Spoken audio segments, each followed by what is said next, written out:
ನಮಸ್ಕಾರ ವೀಕ್ಷಕರೇ, ಆರ್ ನ್ಯೂಸ್ಗೆ ಸ್ವಾಗತ. ನಾನು ಪರ್ವೇಜ್.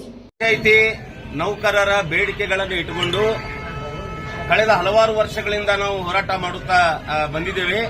ಆದರೆ ನಮ್ಮ ಯಾವುದೇ ಸಮಂಜಸವಾದಂತಹ ಬೇಡಿಕೆಗಳು ಈಡೇರದ ಕಾರಣ ಇವತ್ತು ಇಡೀ ಕರ್ನಾಟಕ ರಾಜ್ಯಾದ್ಯಂತ ಎಲ್ಲಾ ಜಿಲ್ಲಾ ಪಂಚಾಯಿತಿಗಳ ಮುಂದೆ ಮತ್ತು ಕಾರ್ಮಿಕ ಇಲಾಖೆಗಳ ಮುಂದೆ ಈ ರೀತಿ ಮುಷ್ಕರ ಮಾಡಿ ನಮ್ಮ ಬೇಡಿಕೆಗಳಿಗಾಗಿ ಒತ್ತಾಯಿಸಬೇಕನ್ನುವಂತ ಒಂದು ಕರೆ ಕೊಟ್ಟಿದ್ದರ ಭಾಗವಾಗಿ ಇವತ್ತು ಬೆಳಗಾಂ ಜಿಲ್ಲೆಯ ಎಲ್ಲಾ ತಾಲೂಕುಗಳಿಂದ ಗ್ರಾಮ ಪಂಚಾಯತ್ ನೌಕರರು ತಮ್ಮ ಬೇಡಿಕೆಗಳಿಗಾಗಿ ಒತ್ತಾಯಿಸಿ ಇವತ್ತು ಜಿಲ್ಲಾ ಪಂಚಾಯತ್ಗೆ ಬಂದೀವಿ. ನಾವು ಏನು ಪ್ರಮುಖವಾದಂತಹ ಬೇಡಿಕೆ ಯಾವುದಪ್ಪ ಅಂತಂದ್ರೆ, ಇವತ್ತಿನ ಬೆಲೆ ಏರಿಕೆಗೆ ಅನುಗುಣವಾಗಿ ನಮಗೆ ಒಂದು ಕನಿಷ್ಠ ವೇತನ ನಿಗದಿಯಾಗಬೇಕು ಅಂತೇಳಿ.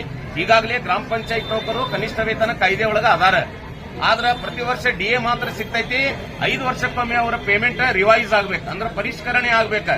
ಆದ್ರೆ ಯಾವುದೇ ರೀತಿಯಿಂದ 5 ವರ್ಷಕ್ಕೊಮ್ಮೆ ಪರಿಷ್ಕರಣೆ ಆಗ್ತಾ ಇಲ್ಲ. 2011ರಲ್ಲಿ ಪರಿಷ್ಕರಣೆ ಆಗಿದ್ದು ಬಿಟ್ರೆ 2016ರಲ್ಲಿ ಕೇವಲ 10% ರಿವೈಸ್ ಮಾಡಿದ್ರು ಅವರು. ಆ ನಂತರದಲ್ಲಿ ರಿವೈಸ್ ಮಾಡಿಲ್ಲ.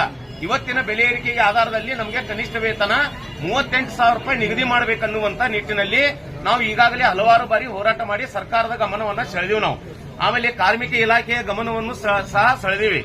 ನಾಳೆ ಅಡ್ವೈಸರ್ ಬೋರ್ಡ್ ಕಮಿಟಿ ಮೀಟಿಂಗ್ ಇದೆ ಬೆಂಗಳೂರಲ್ಲಿ. ನಾವು ಒತ್ತಾಯ ಮಾಡಾಕ್ತೀವಿ, ನಮಗೆ ಅತಿ ಕುಶಲರು, ಅರೆ ಕುಶಲರು ಮತ್ತು ಕುಶಲರಲ್ಲದವರು ಅನ್ನುವಂತ ಕೆಟಗರಿಯನ್ನ ಮಾಡಿ ನಮಗೆ ಮಿನಿಮಮ್ 38,000 ರೂಪಾಯಿ, 30,000 ರೂಪಾಯಿ, 28,000 ರೂಪಾಯಿ, 26,000 ರೂಪಾಯಿ ಏನು ಕೆಟಗರಿ ಇದೆ ನಮಗೆ, ಆ ರೀತಿಯಲ್ಲಿ ನಮಗೆ ಕನಿಷ್ಠ ವೇತನ ಕೊಡಬೇಕು ಅಂತೇಳಿ. ಯಾಕಂದ್ರೆ ಬೆಲೆ